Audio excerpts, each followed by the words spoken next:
Hi, this is Matt from Everywhere Without Delay, and today we're here with Mark Hines in Richmond Park. And yes, the glorious Richmond Park. Today, sorry. We could be here, we could be anywhere.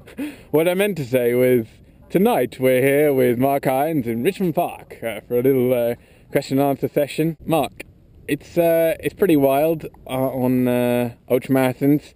Are there any animals that you're scared of? Animals that I'm scared of. Probably terrified of polar bears, which I haven't come across on any of the ultras, but did on my training in February or March this year. Seen wolf prints along a trail, although I think we passed in the night, which was quite romantic, and it didn't eat my food, so that was fine. And I got charged by a moose at the end of the Yukon Arctic Ultra last year. It's a pretty good incentive to finish then. Yes, yeah, that was good. You've done the Yukon Arctic Ultra, which is quite cold, and you've also done MDS, which is quite hot. Yes. Most people tend to find they've got a preference to hot or cold. Yes. Do you have a preference? I prefer racing in cold environments because it's more of a challenge. Okay. It's not just the physical aspects that you would get in any environment, it's also the mental side of having to look after yourself and plan ahead. If you need to have a break and get some food in, that's going to require taking your outer gloves off, your mittens off, and if you do that, it will probably take about 10-15 minutes before your hands re-warm after you put those mittens back on. So planning wise, you need to know that you're not going to need to take them off within that time period or you might have problems. So yeah, I prefer the challenges of a colder environment. Is the Ultra coming up, and its main character is a little bit of altitude. Yeah. How do you plan to train for that? Well, I can't run up hills because I live in the south of England, so I'll do what I can in terms of mileage, and I'll try and get up north, hills in the Peak District, maybe get up to Scotland, but there isn't going to be anything that will really prepare me. I might even look at treadmills just for the continuous boredom of trudging uphill for a prolonged period of time. What was it that drew you towards the Ultra? Mostly it was the organiser sending me a message and asking if I wanted to do it, saying he'd like my opinion. I'm always happy to give my opinion on things, so I thought, yes, the only catch is that I have to run 140 miles or whatever it is in order to give him that opinion. But looking at it, it's great. If you're going to do a high altitude or a mountain ultra, then it's obviously the one to do. The Ultra Trail Mont Blanc is a very popular one. There's a great demand for people to get onto it, but it's a mountain race. It doesn't have anything like the same level of altitude. So that Ultra goes up to just shy of 18,000 feet on the first descent, and the second descent is about 17,500 feet.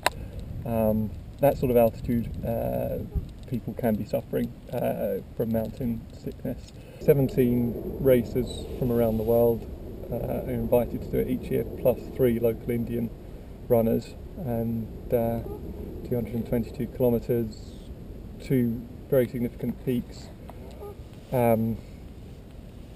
Oxygen levels I think on average will be about 30% of what they are at sea level. So it should be an interesting character building experience. Let's talk about the distance. It's obviously 222 kilometres, Yes. but the other day we were talking about this and we came to the conclusion that it was in fact a half marathon. I think you came to the conclusion it was a half marathon, and I worked out it was about 70k or something like that, or a little bit less. So let's rewind a little bit and how exactly did we get there? I think the mentality of this is that the first 30 or 40 miles of the race, which are uphill, barely count as an ultra. It's a fraction over a marathon and therefore doesn't count. So the first 30-40 miles doesn't count. After that, it's then downhill, and it's downhill for a considerable distance. So that doesn't count either. There is then one climb, the first 20-30 miles of which is really recovery from the downhill, and as such it doesn't count, which really means there's only one steep section, which again is sort of, I suppose, 30 odd miles from memory, which is that's a touch over a marathon. If you can do a half marathon, if you can do a 10k, you can do a marathon. So really, yeah, if I look at the average, I can say there's a half marathon of work in there that I need to be able to do. And then once that's done, the last bit is downhill, so it doesn't count. What are your favourite shoes and why? My favourite shoes are the XA Pro 3D Ultras by Salomon. I like various, as sported now, a little bit muddy, I'm ashamed to say. But I particularly like these because I regard them as an all-terrain shoe. I will use them for distance hiking as well as for running. But they've worked in every environment that I've called them to come to the aid of the party and do their bit for. So I've used them in deserts, jungle, subarctic and arctic, and I've used them in mountain races as well. Western States 100 is obviously a foot race first started when Geordie Ainsley raced against horses. Yeah. What animal would you like to race against? That's an excellent question. Actually, when I was training for the MDS, and even before, I spent a lot of time out in the Egyptian Sahara, where my friends and I would start out from a stud farm, and they'd be on horses and I'd be on foot. So we'd all sort of walk out to a particular start point in the desert and then head off on the horses, and then I'd sort of run off after them, and we'd do some pretty good mileage. Generally I was more comfortable than the horses when we got back to the stables afterwards, but also they had gone a bit quicker. So yeah, I think a horse is a rubbish thing to run against. Far too quick. Dogs just get in the way, trip you up.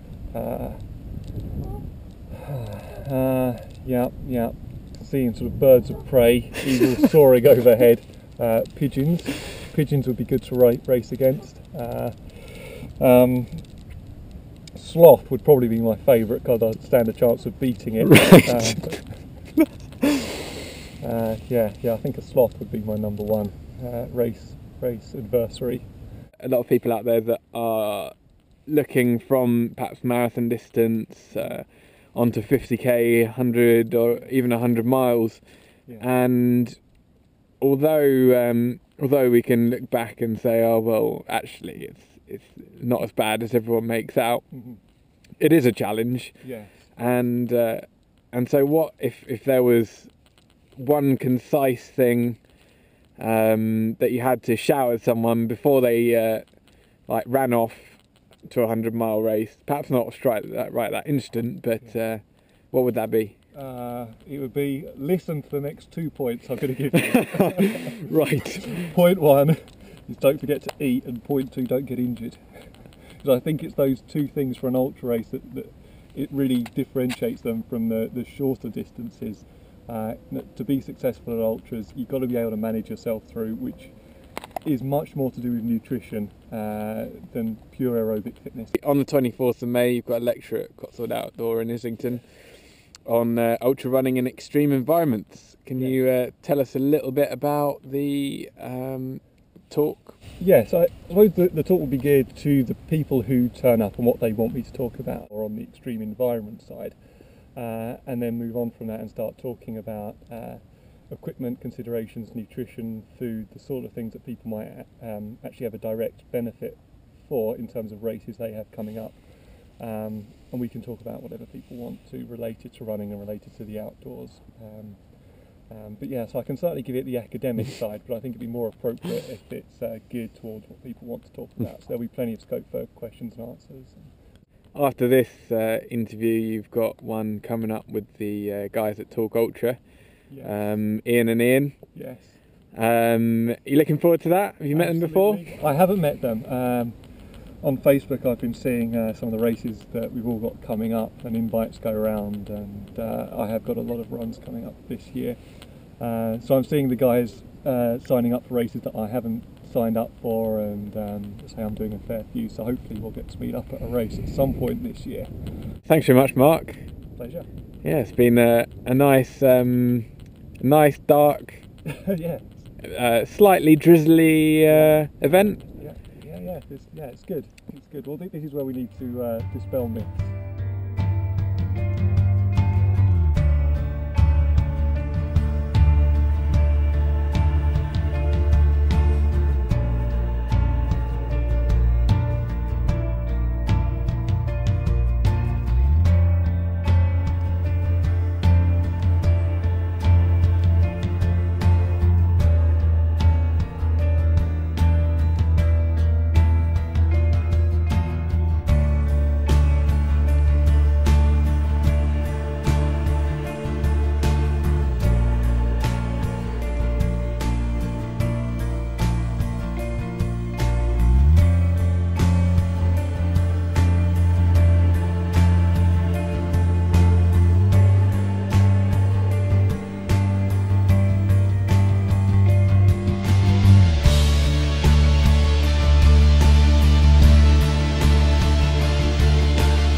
Perhaps can we see in the future a Sloth 100? I think we should. I'd happily start the Western States 100 with a Sloth at my side.